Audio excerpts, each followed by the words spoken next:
Hello students, welcome to La Excellence IAS academy.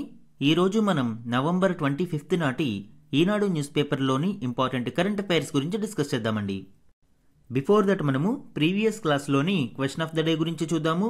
ప్రభుత్వ పారిశ్రామిక విధానం ప్రకారం ప్రస్తుతం ప్రభుత్వ రంగానికి 2 రంగాలు మాత్రమే ప్రత్యేకించబడ్డాయి. అంటే ఓన్లీ 2 సెక్టార్స్ మాత్రమే ఎక్స్క్లూజివ్లీ ప్రైవేట్ సెక్టార్కు కేటాయించబడ్డాయి. లాస్ట్ క్లాస్లో దీనికి సంబంధించిన డీటెయిల్స్ మనము డిస్కస్ చేయడం జరిగింది. ఆ కంటెక్స్ట్లో ఈ క్వశ్చన్ని ఆల్రెడీ ఏపీపీఎస్సీ కాంపిటేటివ్ ఎగ్జామ్స్లో అడిగిన క్వశ్చన్ ఇది. దానిని పిక్ చేసుకోవడం జరిగింది. ఇక్కడ 4 ఆప్షన్స్ ఉన్నాయండి. కరెక్ట్ ఆప్షన్ని ఐడెంటిఫై చేద్దాం. లాస్ట్ క్లాస్లో మనం ఏం చెప్పుకున్నాము, అటామిక్ ఎనర్జీని కూడా ఇప్పుడు దానిలో రీసెర్చ్ అండ్ డెవలప్మెంట్ కోసము అండ్ సివిలియన్ పర్పస్ కోసము ప్రైవేటీకరణ చేయడానికి ప్రభుత్వం ఒక ప్రత్యేక బిల్లును వచ్చే శీతాకాల సమావేశాలలో ప్రవేశపెట్టడానికి ప్రయత్నిస్తుంది అని చెప్పుకున్నాం. అంటే ఖచ్చితంగా మనకి ఆప్షన్లో అటామిక్ ఎనర్జీకి సంబంధించి ఉండాలి. అంటే అణుశక్తికి సంబంధించి ఇప్పుడు ఈ బిల్లుని ప్రభుత్వం తీసుకువస్తుంది కాబట్టి ఆన్సర్ ఏమవుతుందండి, ఆటోమేటిక్గా డి. అంటే ఇన్ కేస్ మనకి ఇది తెలియకపోయినా కంటెక్స్ట్ ని మనం అర్థం చేసుకుని ఆప్షన్ ని ఐడెంటిఫై చేయవచ్చు.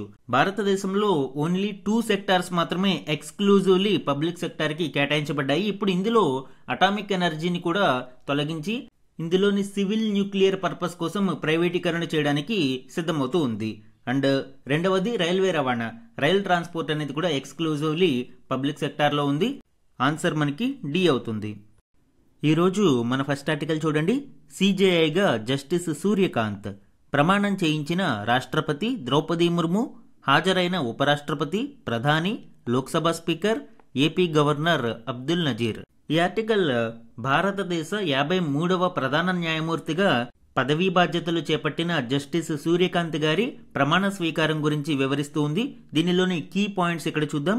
53వ సిజేఐ ఎవరు, అలానే అపాయింట్మెంట్ ప్రొసీజర్ ఆల్రెడీ మనము డిస్కస్ చేసాం, బట్ ఫైనల్గా ఇంకొకసారి డీటెయిల్గా దీని గురించి చూద్దాం. అండ్ ఓత్ ప్రొసీజర్, ప్రమాణ స్వీకారానికి సంబంధించిన డీటెయిల్స్ అండ్ కీ టేక్ అవేస్. ఈ ఆర్టికల్ నుంచి ఎగ్జామ్ పాయింట్ ఆఫ్ వ్యూలో మనకి ఇంపార్టెంట్ డీటెయిల్స్ ఏంటో చూద్దాం. సింపుల్గా ఇక్కడ మనకి ఎగ్జామ్ పాయింట్ ఆఫ్ వ్యూలో 53వ రాష్ట్రపతి ఎవరు అనేది ఇంపార్టెంట్. అలానే అపాయింట్మెంట్ ప్రాసెస్కి సంబంధించి ఎవరు ఇనిషియేట్ చేస్తారు, ఎవరు అపాయింట్ చేస్తారు అనేది ఇంపార్టెంట్. అలానే ఓత్ టేకింగ్ సెరమనీకి సంబంధించి ఎవరు ప్రమాణ స్వీకారం చేయిస్తారు అనేది ఇంపార్టెంట్.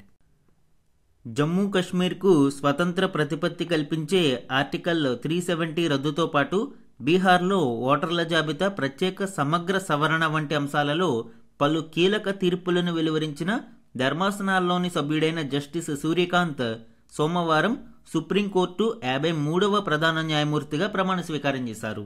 రాష్ట్రపతి భవన్లో అతిరథ మహారథుల సమక్షంలో ఉదయం 10 గంటలకు ఆయన చేత రాష్ట్రపతి ద్రౌపది ముర్ము గారు ప్రమాణం చేయించారు.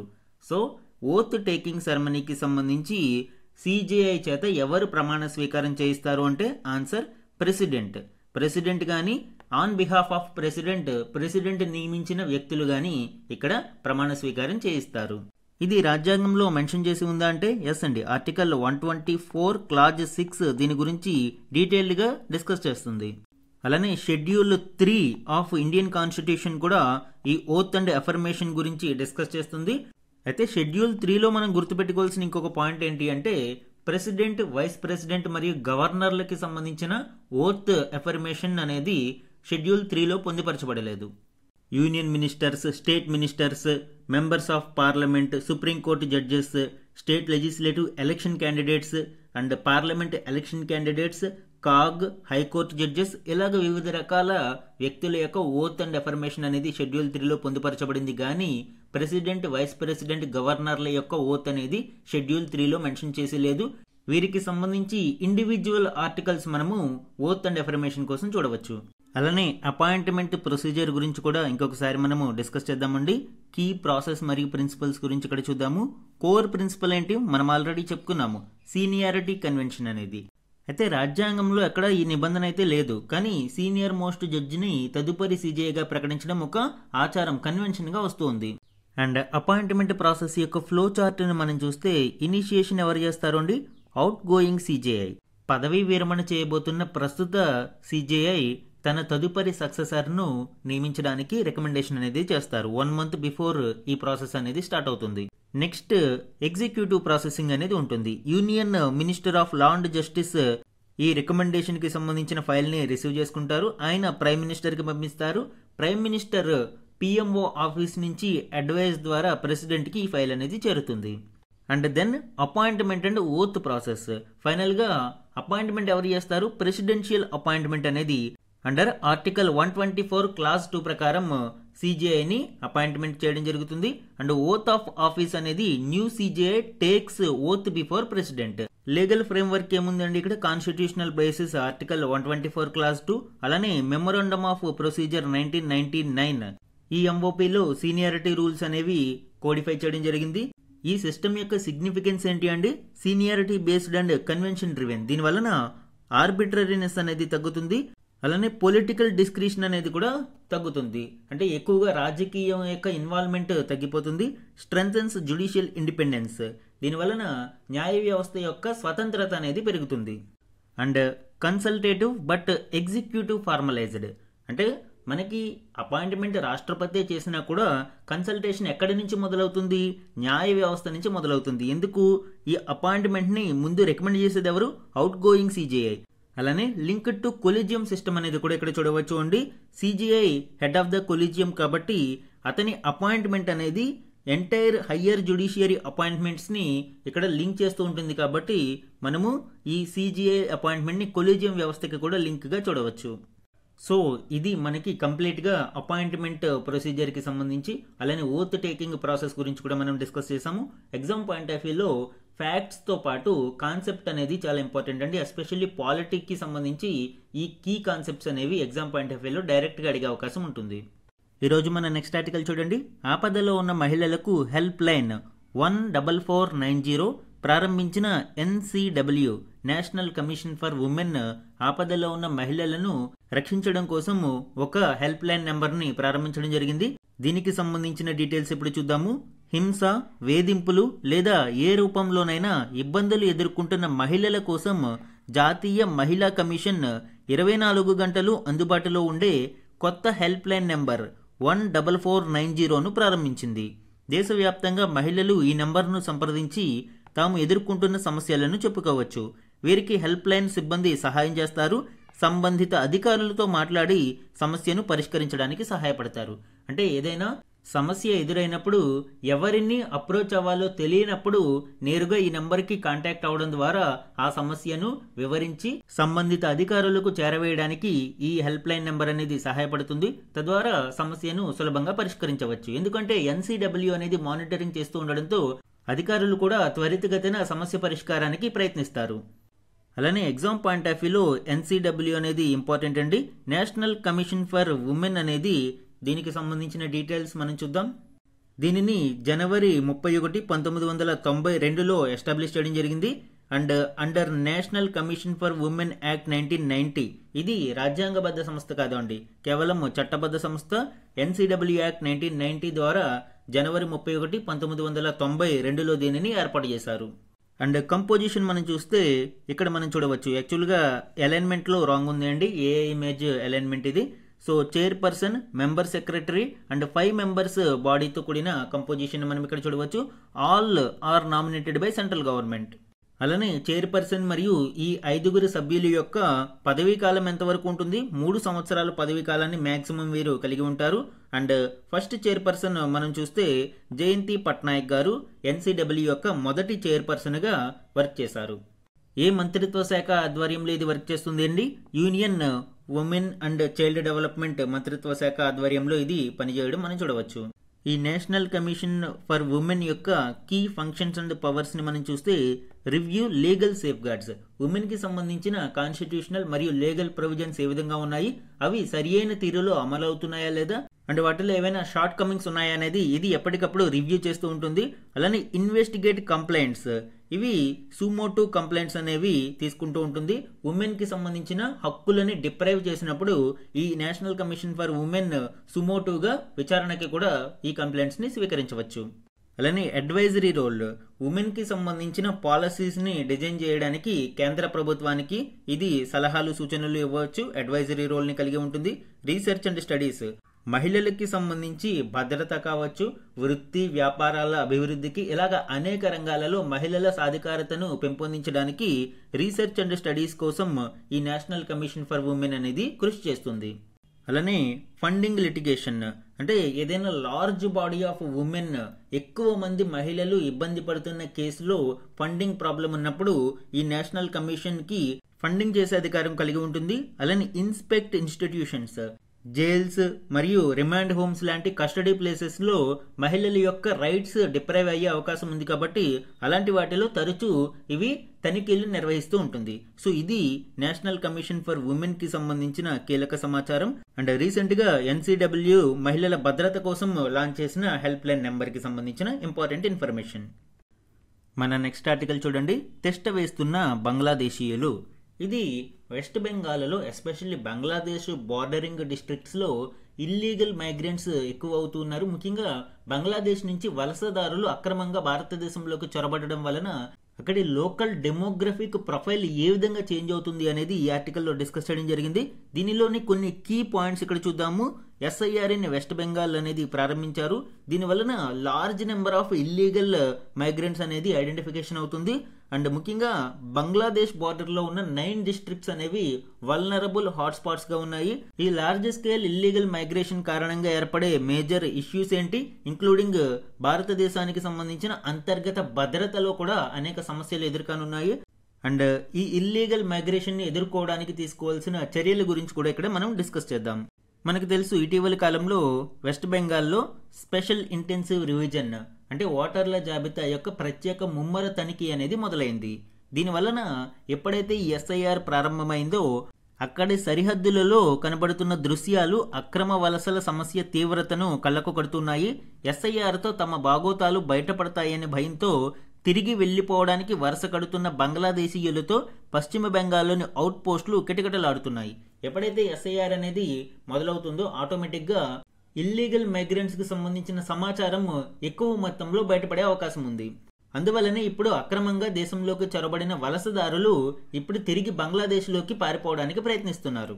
వారిని ఎంక్వైరీ చేస్తే వాళ్ళు చెప్పిన విషయం ఏంటి, 5 నుంచి 7 వేలు ఖర్చు పెట్టి ఇండియాలోకి వచ్చాము అని, అక్కడి నుంచి మధ్యవర్తులకు దళారులకు 20,000 రూపాయల వరకు ఇచ్చి ఆధార్, ఓటర్, రేషన్ కార్డులను తీసుకున్నామని చెబుతున్నారు.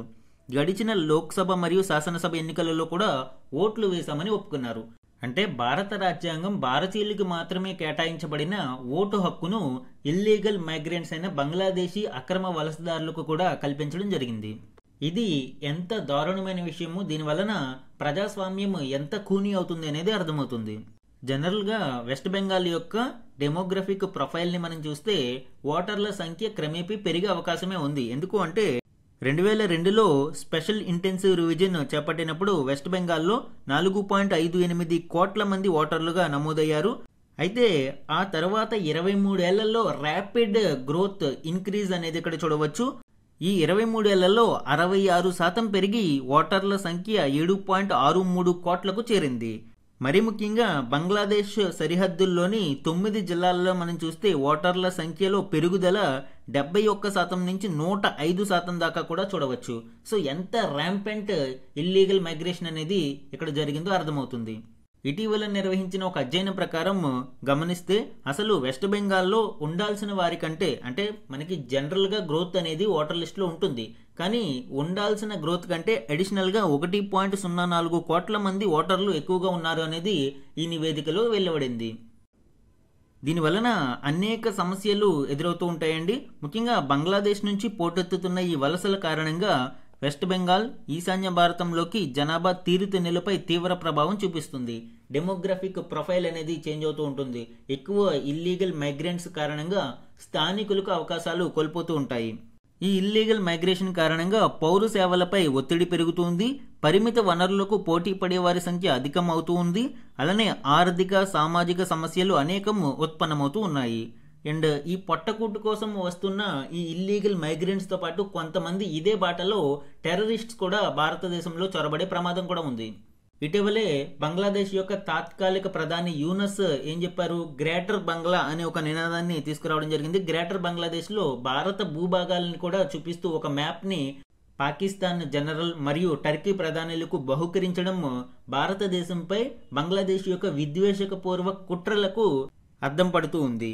కాబట్టి ఈ నేపథ్యంలో మనము చొరబాటుదారులను గుర్తించి తిప్పి పంపించడం ఎంత ఇంపార్టెంటో, భారత వ్యతిరేక కుట్రలకు బంగ్లాదేశ్ను అడ్డాగా మార్చుకుంటున్న ఈ ప్రతీప శక్తులను కేంద్రం సదా కనిపెట్టుకుని ఉండడం కూడా అంతే ముఖ్యం. ఎప్పటికప్పుడు మనము బంగ్లాదేశ్ బార్డర్లో కూడా అలర్ట్నెస్ ఎక్కువగా ఉండాలి. ముఖ్యంగా ఇటీవలి కాలంలో ఒక నెక్సస్ అనేది మనం చూస్తూ ఉండవచ్చు. టర్కీ, బంగ్లాదేశ్, పాకిస్తాన్ ఇలాగ కొన్ని దేశాలు భారతదేశం మీద యుద్ధానికి, ప్రాక్సీ వారికి ప్రయత్నిస్తూ ఉన్నాయి. దీనిని ఛేదించడానికి భారతదేశం నిరంతరం అలర్ట్గా ఉండాల్సిన అవసరం ఎంతైనా ఉంది. మన నెక్స్ట్ ఆర్టికల్ చూడండి. నౌకాదళంలోకి ఐఎన్ఎస్ మాహేని అఫీషియల్గా ఇండియన్ నేవీలోకి కమిషన్ చేయడం జరిగింది. దానికి సంబంధించిన డీటెయిల్స్ ఇప్పుడు చూద్దాం. తీరాన్ని కాపాడడంలో వెన్నుదన్నుగా నిలిచే యుద్ధ నౌక ఐఎన్ఎస్ మాహే సోమవారం భారత నౌకాదళంలో ప్రవేశించింది. ఇది ఈ శ్రేణిలో మొట్టమొదటిది.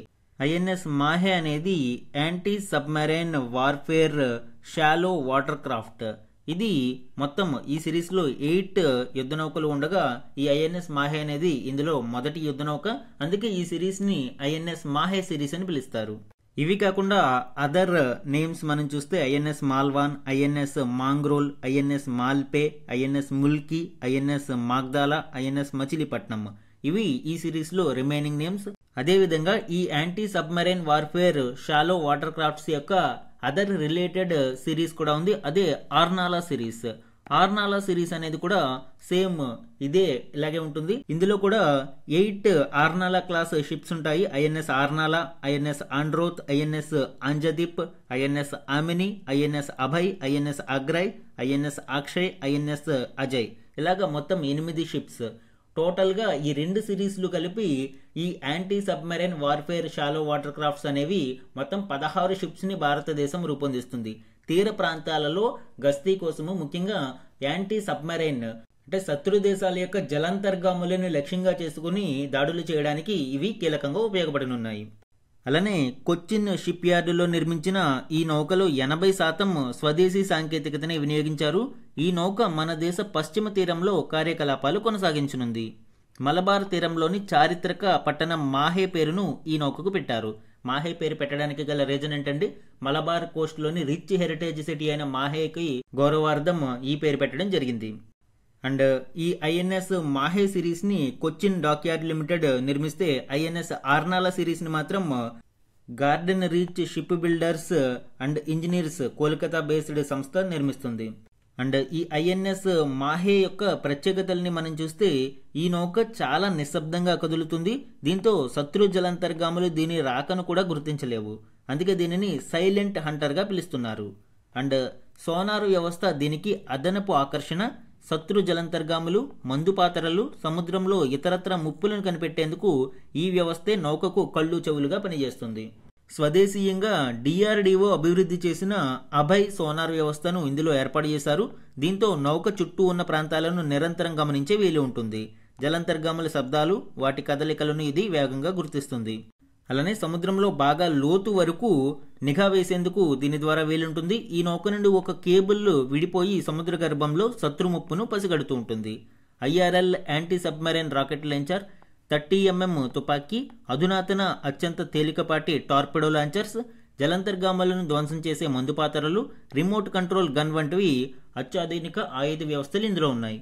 తక్కువ లోతుండే ప్రాంతాలలో ఇది చాలా సమర్థవంతంగా పనిచేయగలదు. అందుకే మనము షాలో వాటర్ క్రాఫ్ట్ అన్నాం దీనిని. ఈ యుద్ధ నౌక పొడవు 78 మీటర్లు. దీంతో ఇది సముద్ర జలాలలో వేగంగా, స్థిరంగా కదలగలుగుతుంది. దీని వేగం వచ్చి గంటకు 25 నాటికల్ మైల్స్. వేగవంతంగా చేపట్టాల్సిన సహాయక చర్యలలో కూడా ఇది కీలకంగా ఉపయోగపడనుంది. నౌకలో 7 అధికారులు, 50 మంది నావికులు ఉంటారు. సో ఇది ఐఎన్ఎస్ మాహే క్లాస్ కి సంబంధించిన anti submarine shallow water craft కి సంబంధించిన కీలక డీటెయిల్స్. మన నెక్స్ట్ ఆర్టికల్ చూడండి. సేంద్రియ సేద్యం అరకొరే. ఈ ఆర్టికల్ ఇటీవల the world of organic agriculture నివేదిక 2025కు సంబంధించి కీలక గణాంకాలను ముఖ్యంగా 2023 నాటికి వివిధ ఖండాలలోని మొత్తం సాగు భూములలో సేంద్రియ సేద్యం వాటా గురించి ఇక్కడ గణాంకాలు ఇవ్వడం జరిగింది అండి. దీనిలోని కీ డీటెయిల్స్ చూద్దాం. కృత్రిమ రసాయనాలతో పండించిన పంటల మూలంగా రకరకాల జబ్బులు చుట్టుముడతాయన్న స్పృహ ప్రపంచవ్యాప్తంగా ప్రజలలో పెరుగుతుంది. దాంతో ఎంతో మంది సేంద్రియ ఉత్పత్తుల వైపు మొగ్గు చూపుతున్నారు. ఈ క్రమంలో సేంద్రియ సాగు విస్తరిస్తుంది. కానీ 2023 నాటికి ప్రపంచవ్యాప్తంగా ఉన్న మొత్తం సాగు భూమిలో కేవలం 2.1%లోనే సేంద్రియ విధానంలో పంటలు పండుతున్నాయి. 2022తో పోలిస్తే ఆ తర్వాత ఏడాది కొత్తగా 25 లక్షల హెక్టార్ల భూమి సేంద్రియం కిందకి వచ్చింది. అండ్ మొత్తంగా వివిధ ఖండాలలో ఎంత మేరకు ఇది ఉంది అనేది చూస్తే ఓషియానాలో అత్యధికంగా 532 లక్షల హెక్టార్లు, ఐరోపాలో 195 లక్షల హెక్టార్లు, లాటిన్ అమెరికాలో 103 లక్షల హెక్టార్లు, ఆసియాలో 91 లక్షల హెక్టార్లు, ఆఫ్రికాలో 34 లక్షల హెక్టార్లు, ఉత్తర అమెరికాలో 33 లక్షల హెక్టార్లు. సో ఇవి ఈ గణాంకాలని మనం చూడవచ్చు అండి. ఎగ్జామ్ పాయింట్ ఆఫ్ వ్యూలో దీనిని ఫార్డర్ పాయింట్స్గా మనం కోట్ చేయవచ్చు. అండ్ వీటితో పాటు భారతదేశంలో ఈ సేంద్రియ సాగుకు ఇటీవల కాలంలో తీసుకొచ్చిన విధానాలు కూడా ఇంపార్టెంట్ మనకి. ముఖ్యంగా పరంపరాగత్ కృషి వికాస్ యోజన, దీనితో పాటు mission organic value chain development for north eastern region. ఈ నార్త్ ఈస్టర్న్ రీజియన్లో ఈ ఆర్గానిక్ ఫార్మింగ్ని పెంపొందించడం కోసం ఈ స్కీమ్ని ప్రత్యేకంగా తీసుకువచ్చారు. అండ్ వీటితో పాటు సహజ వ్యవసాయానికి న్యాచురల్ ఫార్మింగ్ వేరు, ఆర్గానిక్ ఫార్మింగ్ వేరు, కొంత డిఫరెన్స్ అయితే ఉంటుంది. అండ్ ఈ న్యాచురల్ ఫార్మింగ్ కోసం కూడా నేషనల్ మిషన్ ఆన్ న్యాచురల్ ఫార్మింగ్ని తీసుకురావడం జరిగింది.